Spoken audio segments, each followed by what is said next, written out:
Hello my dear students, நான் உங்க அஸ்வின் பேசுறேன். கேக்குறீங்களா? இந்த வீடியோல எதை பத்தி பார்க்க போறோம் அப்படின்னா, எப்படி டான்ஸ் கிராக் பண்றது, முக்கியமா எப்படி ஈஸியா கிராக் பண்றது, எப்படி எக்ஸாம் பேட்டர்ன் அனலைஸ் பண்றது, முக்கியமா என்ன சப்ஜெக்ட் நம்ம வெயிட்டேஜ் கொடுக்கணும், என்ன செக்ஷனுக்கு நம்ம வெயிட்டேஜ் கம்மியா கொடுக்கணும், எப்படி கெஸ் பண்ணி ஒரு क्वेश्चंसோட ஆன்சர்ஸ் எழுதுறது, எப்படி டைம் மேனேஜ்மென்ட் பண்றது, லாஸ்ட் மினிட்ல ப்ரிப்பேர் பண்ணி எப்படி எக்ஸாம்ஸ் கிராக் பண்றது, இல்லனே எனக்கு இங்கிலீஷ் மட்டும் தான் வரும், மேக்ஸே நான் அவாய்ட் பண்ணி எப்படி இங்கிலீஷ் வச்சு மட்டும் நான் பாஸ் ஆகுது, அத பத்தி இந்த வீடியோல பார்க்க போறோம். வாங்க வீடியோக்குள்ள போலாம். ஃபர்ஸ்ட் பாத்தீங்க அப்படின்னா, எல்லாருமே ஒரு ஸ்ட்ரக்சர்ல ஓரியன்டட் அப்ரோச் क्वेश्चन பேப்பருக்கு கண்டிப்பா இருக்கணும். செகண்ட், நீங்க क्वेश्चन பேப்பரை எந்த அளவுக்கு அனலைசிஸ் பண்ணிருக்கீங்களோ, क्वेश्चन பேப்பர் கிடையாதுங்க, क्वेश्चन பேட்டர்ன் எந்த அளவுக்கு நீங்க அனலைஸ் பண்ணிருக்கீங்களோ அதை பொறுத்து தான் அவுட்புட் அமைய போகுது. கன்சிஸ்டண்டா நீங்க பிராக்டிஸ் பண்ணியே ஆகணும், வேற வழியே ஆகாது. தினமும் கண்டினியூஸா மினிமம் ஒரு 45 மினிட்ஸ் ஆகுது நீங்க பிராக்டிஸ் பண்ணியே ஆகணும். மூணாவது விஷயம் பாத்தீங்கன்னா, இதுக்கு டைம் மேனேஜ்மெண்ட் ரொம்ப ரொம்ப முக்கியங்க. நீங்க எந்த அளவுக்கு ப்ரிப்பேர் பண்றீங்களோ அந்த அளவுக்கு டைம் மேனேஜ்மெண்ட்டும் முக்கியம். டைம் மேனேஜ்மெண்ட் இருந்தா மட்டும் தான் உங்களால நல்ல ஸ்கோர் எடுக்க முடியும். மூணாவது பாத்தீங்க அப்படின்னா, இந்த என்டையர் எக்ஸாமினேஷன்ஸ்ல உங்களுக்கு क्वेश्चंस ஈஸியாவும் கேட்டிருப்பாங்க. அதனால உங்களுக்கு வொக்காபுலரி, ரீடிங் ஸ்கில்ன்றது ஃபண்டமெண்டலா இருந்தே ஆகணும். நீங்க ஃபண்டமெண்டல் ஸ்கில்ஸை ரொம்பவே கவர் பண்ணி ஆகணும். அதை பத்தி நீங்க கவர் பண்ணால தினமும் ஒரு நியூஸ் பேப்பர்ஸ் எடுத்து கவர் பண்ணாலே நீங்க ஈஸியா அதை கவர் பண்ணிடலாம். செகண்ட் பாத்தீங்க அப்படின்னா, இந்த எக்ஸாம்ஸ்ல எப்படிலாம் நம்ம கவர் பண்ணலாம் அப்படின்றத பத்தி பாருங்க. முதல்ல क्वेश्चन பேப்பர்ஸ் சிலபஸை நல்லா அண்டர்ஸ்டாண்ட் பண்ணிக்கோங்க. செகண்ட், தெளிவா பர்ஃபெக்ட்டா ஒரு ஸ்டடி பிளான் போட்டு வச்சுக்கோங்க. என்கிட்ட நிறைய பேர் ஸ்டடி பிளான் கண்டிப்பா கேட்டுட்டே இருக்கீங்க. உங்களுக்காக தெளிவா ஒரு ஸ்டடி பிளான் போட்டு நான் வச்சிருக்கேன். ஸ்டடி பிளான் என்னன்றாங்க கமெண்ட் செக்ஷன்ல எஸ்பி அப்படின்னு கமெண்ட் பண்ணுங்க.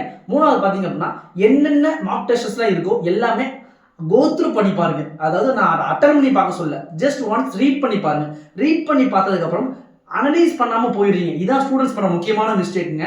ஒரு क्वेश्चन பேப்பர் ரீட் பண்ணதுக்கு அப்புறம் நமக்கு அது செட் ஆகுதா, அந்த क्वेश्चन சொல்றேன், அந்த क्वेश्चन நமக்கு செட் ஆகுதா, நம்மளால கிராக் பண்ண முடியுமா, நம்மளால யோசிக்க முடியுதா அப்படின்னு செக் பண்ணி அனலைஸ் பண்ணி அது ஓகேவா, அந்த செஷன்ஸ் எடுக்கலாமா வேண்டாமான்றத முடிவு பண்ணுங்க. மேக்ஸிமம் எல்லாருமே ரீடிங் காம்ப்ரிஹென்ஷன்ஸ் எல்லாருமே பாஸ் ஆயிடலாம். மேக்ஸ் எபிலிட்டிஸ் அப்புறம் பிசினஸ் சிச்சுவேஷன்ஸ் தான் ஸ்டக் ஆகுறீங்க. அதை நல்லா ப்ராக்டிஸ் பண்ணுங்க. அட் த சேம் டைம் ஒரே ஒரு சிங்கிள் டாபிக் மட்டும் ப்ராக்டிஸ் பண்ணி விட்டுறாதீங்க. ஏன்னா எல்லா டாபிக்ஸும் உங்களுக்கு கை கொடுக்கும். ஒரு டாபிக்ல இருந்து ஒரு क्वेश्चन உங்களுக்கு கை கொடுத்தாலும் அதுல இருந்து 4 மார்க் உங்களுக்கு கிடைக்கும்.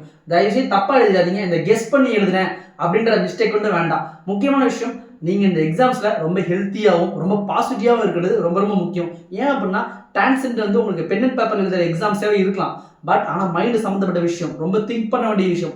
அந்த திங்கிங்க்கு நீங்கள் ஹெல்த்தியாகவும் பாசிட்டிவாகவும் ஹைட்ரேட்டடாகவும் இருந்தால் மட்டும்தான் உங்களால் ஈஸியாக பாஸ் பண்ணணும். செகண்ட் விஷயம், டைம் ப்ரெஷருக்குள்ள போயிடாதீங்க. இது கடைசியாக எழுதிக்கலாம், இது ஈஸியாக இருக்கு, இந்த क्वेश्चंस ரொம்ப ரொம்ப யோசிக்க வேண்டிய விஷயமா இருக்கு, அதனால கடைசியாக எழுதலாம் அப்படின்னு டைம் டிலே பண்றதும் டைம் ப்ரெஷர் அப்படின்ற ஒரு ஃபேக்டருக்குள்ள போய் மாட்டிக்க வேண்டாம். தேர்ட் பாத்தீங்க அப்படின்னா, இந்த எக்ஸாமினேஷன் எழுதும்போது உங்களுக்கு நிறைய ஈஸியான क्वेश्चंस தென்பட ஆரம்பிக்கும். அதுல நீங்க வொக்காபுலரியை கரெக்டா, ரீடிங் ஸ்கில்ஸ்லாம் கரெக்டா பார்த்து அந்த வொக்காபுலரியை கரெக்டா கண்டுபிடிச்சா மட்டும்தான் உங்களுக்கு அந்த ஈஸியான क्वेश्चंसக்கான அண்டர்ஸ்டாண்டிங் கிடைக்கும், ஆன்சர்ஸும் ஈஸியாக எழுத முடியும். அதனால ரீடிங் ஸ்கில்ன்றது கம்பல்சரியா டான்சென்ட் எக்ஸாமினேஷன் தேவை.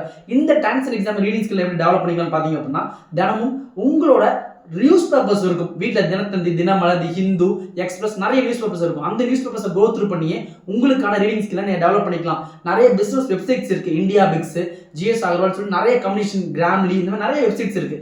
இதெல்லாம் நீங்க கோ த்ரூ பண்ணாலே உங்களோட கம்யூனிகேஷன் ஸ்கில்ஸும் உங்களோட வொக்காபுலரியும் நீங்க என்ஹான்ஸ் பண்ணிக்க முடியும். முக்கியமா இதுல நீங்க பண்ற மிஸ்டேக் என்ன அப்படின்னா, எக்ஸாம்ஸ் எழுதும் போது கெஸ் பண்ணி எழுதுறது, அதுவும் பிளைண்டா கெஸ் பண்ணி எழுதுறது கூடவே கூடாதுங்க.